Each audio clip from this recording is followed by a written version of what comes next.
Bonjour, today we are exploring the famous place of Montmartre that I've been wanting to show you for a long time. Donc allons-y, let's go explore.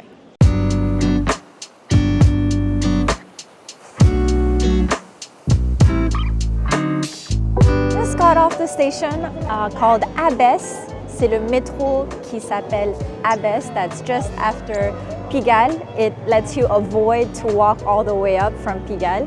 And we're gonna go dans un endroit super sympa pour prendre un brunch. Donc allons bruncher.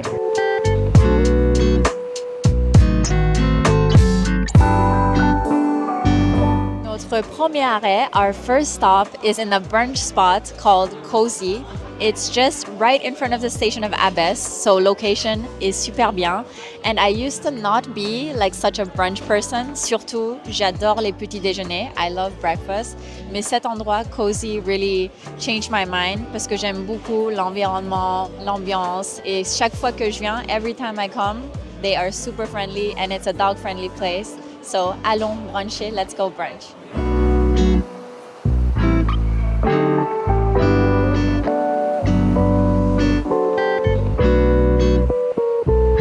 Là, on mange une tartine. We're having a toast avec de la burrata and du pesto.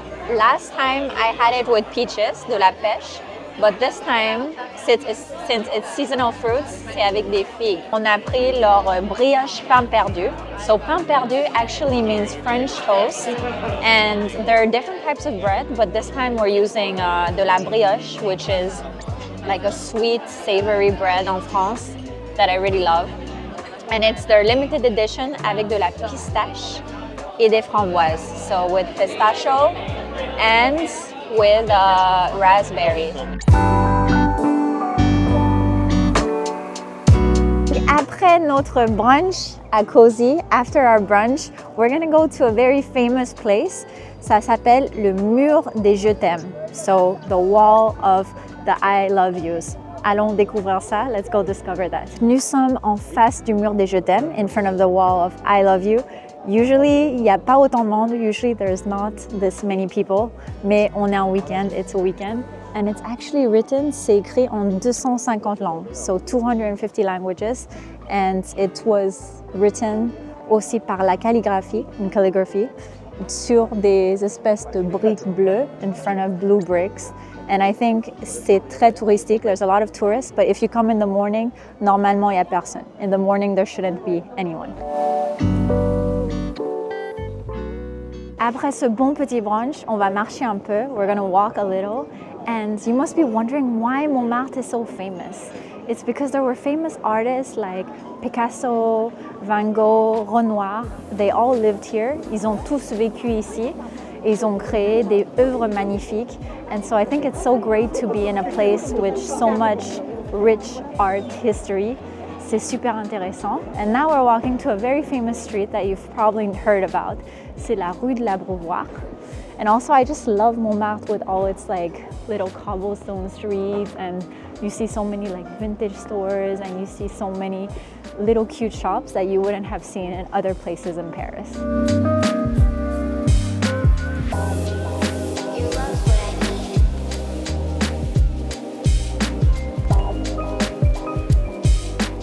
Maintenant, on marche à la fin de rue des Trois Frères. We're walking at the end of rue des Trois Frères. Behind me, I have a very famous restaurant qui s'appelle Le Relais de la Butte.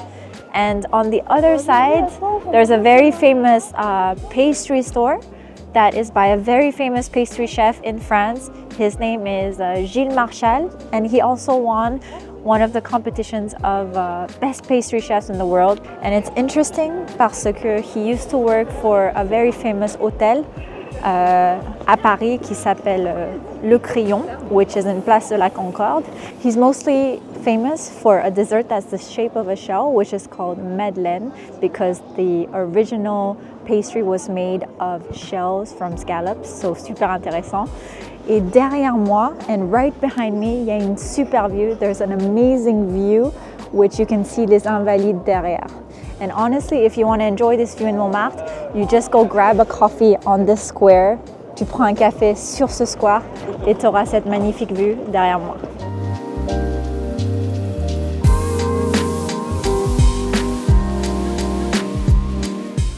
walking up the stairs to a very famous square, which is called Place Émile Goudeau. So it was a very famous area où il y avait beaucoup d'artistes, where there were a lot of artists, and also there was the very famous house and workshop de Pablo Picasso. On peut vraiment retrouver l'esprit des artistes. We can really find like the spirit of the artist. Je m'assois un peu. You can see behind me that there's also like some tours as well, which are explaining the rich artistic history of cette partie de Montmartre. So I'm in front of Picasso's last workshop, and also it explains on ce type de pancarte the history of Paris, un peu de l'histoire. And it explained that in the end, dans les derniers jours, this painting of les demoiselles d'Avignon, he did it, il l'a fait ici, dans cet atelier. He did it in this workshop right behind me.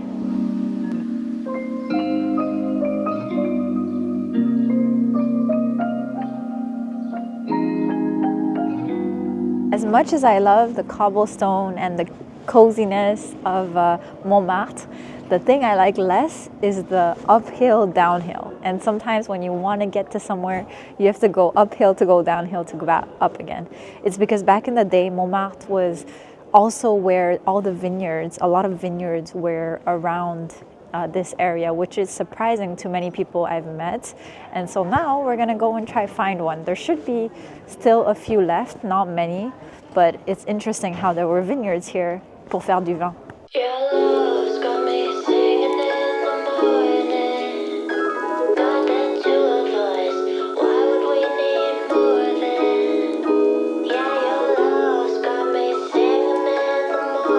Now on est dans un autre café, or in another cafe that's called Bargers and Brothers. Ça faisait longtemps que je voulais venir. It was a long time that I wanted to come with Mamie, but I think the distance from the home never made it possible. Et bien sûr, dog cafe means cappuccinos.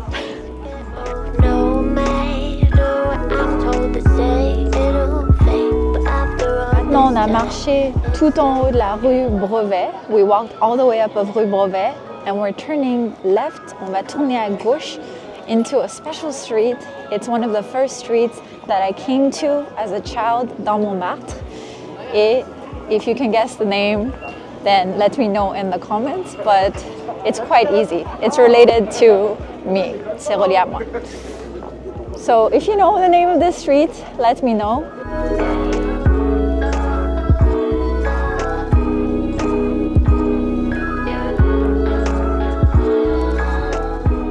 On continue à marcher. We're going uphill. On va vers la place du Tertre. So it's the square of very famous artists dans Montmartre, and there are still artists there, but I think to get a portrait drawn or painted, ça coûte 20 €. It costs like about 20 €, but ça peut faire un souvenir intéressant. It could be an interesting souvenir. And il y a aussi l'église Saint-Pierre, so the Saint Pierre Church. Maintenant, je dirais qu'il y a beaucoup de touristes. There's a lot of tourists. But if you come in early in the morning, c'est très calme, very calm, very nice place to spend. C'est un super endroit pour passer la matinée. It's a touristic area, c'est un endroit touristique quand il y a ce sort de magasin, when there's these sort of shops. C'est un signe qu'il y a quand même beaucoup de touristes. So now's the part where we're really entering Montmartre. So il y a plein de petites ruelles. Maintenant, nous continuons à marcher dans la rue rustique, in the rustic streets. Il y a un restaurant derrière moi que c'est écrit à la bonne franquette. In French, à la bonne franquette is doing something like a very casual French way. And I prefer to take this street instead of the main street avec tous les restaurants, les crêperies and everything.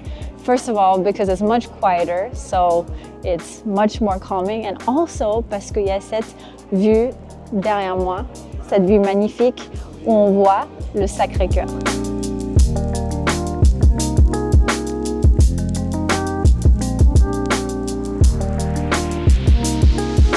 Et là, je suis devant la Saint-Pierre de Montmartre.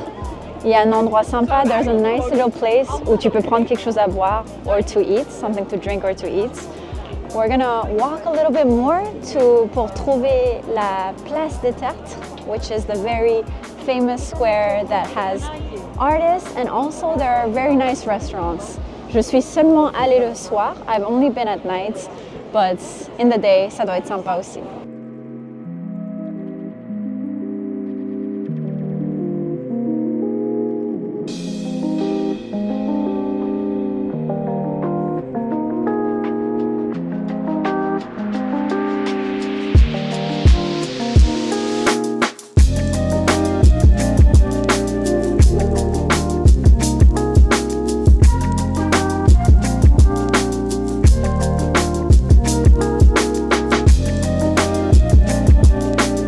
De place du Tertre.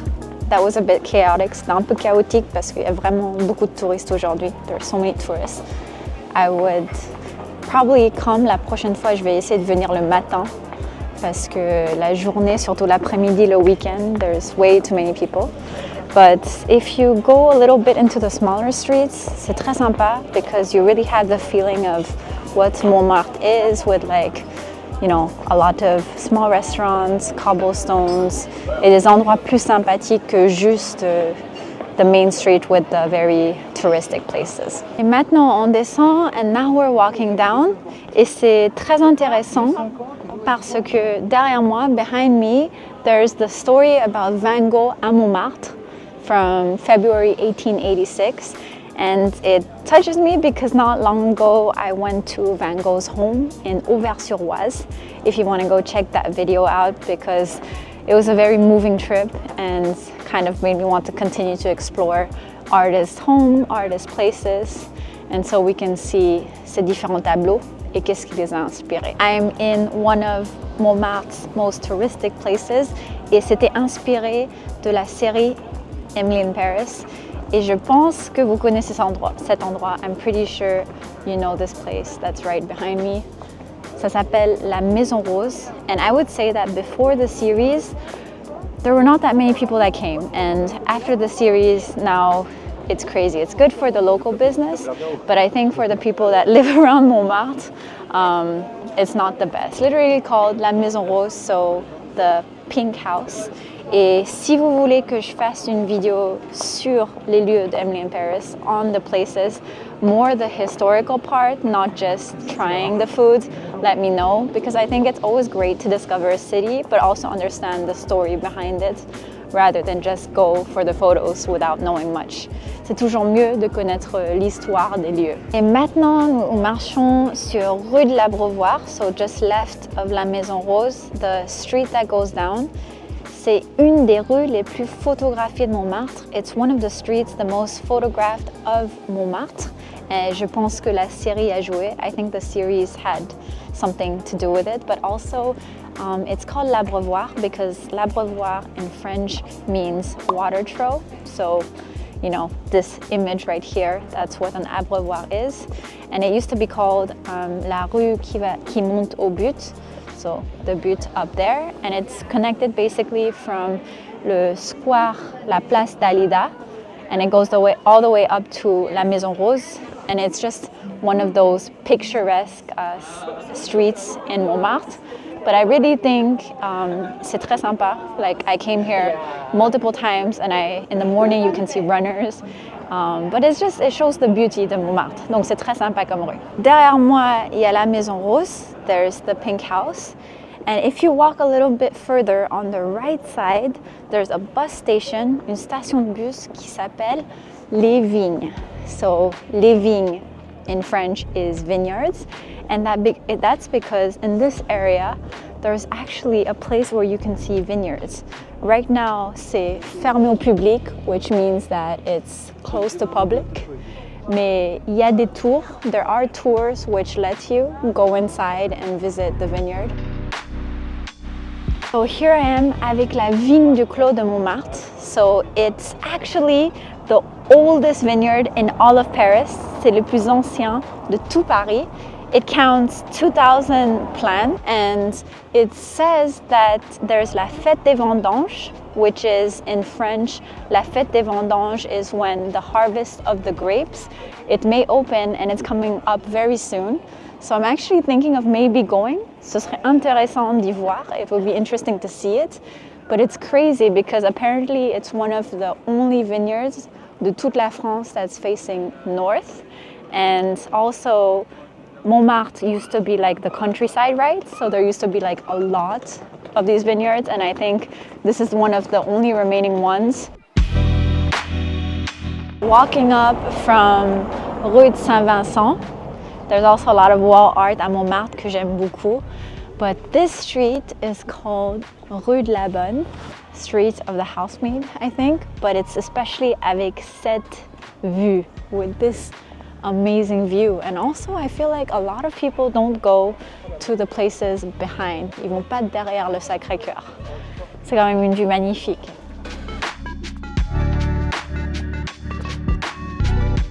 Le truc de Montmartre, the thing about Montmartre is there's a lot of hidden small garden squares like this one. There are like these little parks that are open to public and free. Going out of the park, je sors du parc, and right behind me I have the Basilica du Sacré-Cœur. So it's a Basilica. It has 3 domes, and it actually been, il y a eu des personnes pendant 140 ans. There were people for 140 years that prayed in this Basilica that's open both the evening and also by day. And it's really, I think, what makes Montmartre Montmartre. Like, Montmartre is the Sacré-Cœur, which means Sacred Heart, and it's on top of the hill, and it has the most amazing view, which let's go see.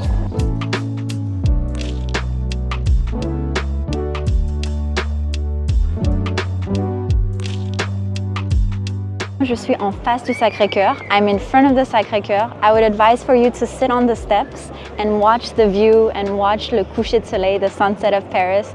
It honestly has one of the most iconic views of Paris that's open to the public, and it's a great place to grab a drink. Right after this, I'm probably gonna go lie down a while as well.